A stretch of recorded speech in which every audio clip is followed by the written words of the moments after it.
kilo ako ngayon guys, oh. 31 days. O, ayan yung kilo ng 10, oh. Ayan yung kilo ng bawat isa. 1.9. Ay, 1.9 na sila guys.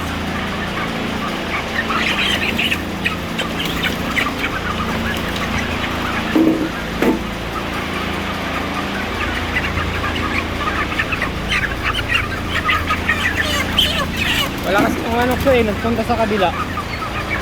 Magkakarga sila doon.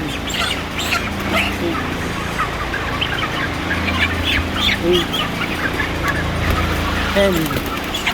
Oh, ayan. Uy! Talo na kayo! Kan! Oh, ayan yung mga kilo nyo. Kaya next week siguro guys, so mabenta na.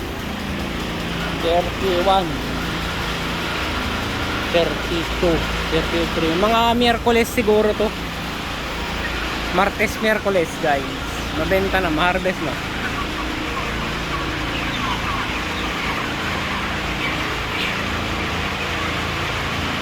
Ang bilis eh.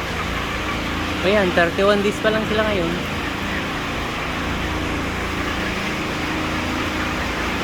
Sasampu lang ko mamaya to. Nag-lection ako ba? Sorry na lang, ako ang mauuna.